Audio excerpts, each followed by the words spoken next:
Hello, my name's Andy and I'm a compulsive gambler. Last bet, 14th of April 2007. Hi guys, welcome to my latest vlog. Got a bit to talk about today. Had an interesting few weeks on social media and quite a nice few weeks being gamble free again, obviously. Had some dreams a couple of weeks ago, waking up in the morning thinking, have I had a bet? And like, I don't know why, just you still do, still get them after all these years. Bit weird, but it's something I've got to live with for the rest of my life, isn't it? I want to talk about how what I did and everything, really, and say it's not a glamorous thing what I've done and everything like that. I mean, I've seen quite a lot on social media lately regarding people wanting to tell the story and selling books here and there and things like that. And I've been watching like snippets of little videos and things like that as well. Um, Also talking to like some people who may not agree with me and some people who do as well. I mean, I like a good mix of people. Some people are not going to agree with how I recover. I don't agree with certain people with how they recover either, but everyone's different, each to their own. As long as I can stay away from that gamble, that's brilliant for me and brilliant for the others as well. But I can't glamorise what I've done. I'm not going to go chasing my fortunes. I'm not going to charge a penny for my story, if you know what I mean. I can't. I'd rather try and give my thoughts through on a vlog and try and help as many people as I can. If it just helps one person, it's amazing. I know it has, and I'll continue to do this. It's a very humbling experience for me, and it helps me just as much as it helps you. The amount of people that have spoke to me over the last year, 18 months, has been phenomenal. It's been brilliant, really good. Um, but like I say, I can't glamorise what I've done. I lied, cheated to get money. Um, it's not good. I mean, I can't not con people out of money, but I've just the addiction took over. I When I was asking for a loan, oh, what's it for? Oh, just for a holiday, just for a car, new car, just any old lie and everything like that. Hiding bills, um, staying up all night and going to work during the day, absolutely wrecks in a physical job I had at the time. Telling me that's glamorous. I was just like in a complete bubble, cut off from the world, not interested in anybody else but myself, selfish, nasty, not a very nice, it's a horrible, horrible person, and hopefully I've changed enough now to see that not gambling has made me a better person. I'm not angry anymore. Don't get me wrong, I have my arguments and things like that, but I listen a lot more what people have to say. I mean, over the last few months or so, I mean, I've had some rumbles on social media, on Twitter, with people I strongly disagree with, especially regarding like fixed odds betting terminals and things like that. I know people want banning. I can't agree with that per se, but I agree with like limits and things like that and other things. I think the only other thing I disagree with are the likes of, I'm going to name check a couple here now, Tony Franklin, um, who I've spoke to loads of times. We've had some good rocks on social media. We've had some blockage and then unblocks and stuff like that, but I respect the guy. He's trying his best to stay away from gambling, and if that helps him, so be it. I disagree with probably the way he does it, but each to their own.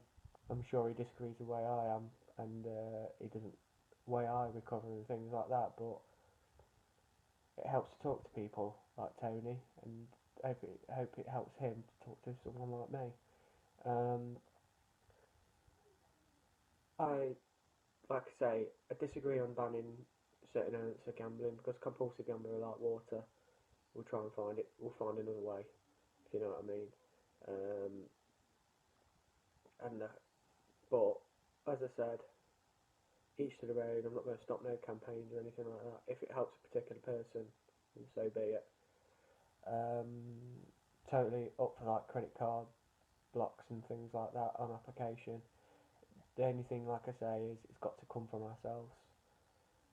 We've got to have the responsibility to stop ourselves, and if we have those tools in place, make sure you use them as a compulsive gambler.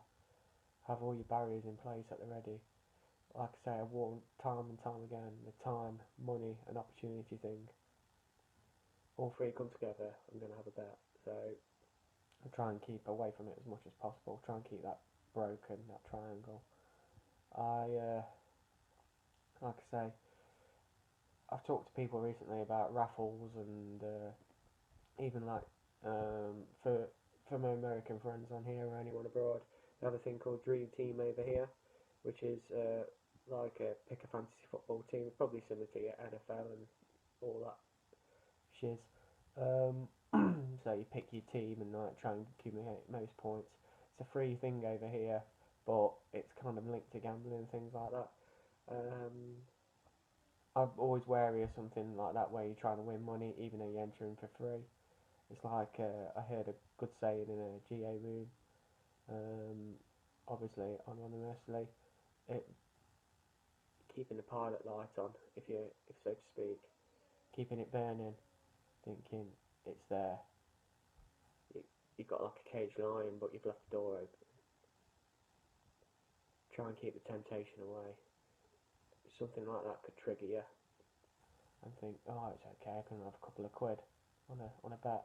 Before you know it, you're snowballed again. And yeah, it's a bit like testing yourself to go into a bookmaker's when you've like excluded yourself and things. We're first to admit that we need better regulation for self-exclusion. 100% agree with that, but try not to test yourself. Even if you're just walking in and walking back out again, not everyone's going to know who you are locally, especially nationally. Onus is on ourselves. Don't get me wrong, some people do need nannying and need all the help they can get and all the barriers in place to help them. They have to do it themselves. We have to do it ourselves. So we are still very much a minority as in compulsive gamblers. Gambling is a problem to me, not to many others. Like I say, my dad still has a bet and things like that. With regards to the debate on normalisation of gambling, I think the day it started becoming normal over here, especially in the UK, was the day the lottery came in 1995. It was normal and it was big. It was all over the newspapers, so everyone rushed to have a bet and things, and that's how it kind of. I think it's normalised over the years. It's like I've talked about it before, but football over here, we used to talk about the match on a Monday and who's missed that chance and what a sitter or they were rubbish and all that lot. It's all I hear now when I go to work is, how was your acca and things like that. What bets did you have on it and things like that. It's totally different now to compare to what even 5-10 years ago. Let's say gambling's normalised. As much as we disagree and don't like it, it's here to stay. It is here to stay. As I said, better regulations and adverts after 9 PM would help, but like I say, people like to have a bet, and they do. People get addicted. Even if we banned one particular form of gambling, anything, even if it was like football accumulators and stuff like that, there's still going to be other gambling. There's still going to be addicts, and that's why I think recovery is key and paramount. Is give yourself your own well-being, making sure you're steady, making sure you're fine,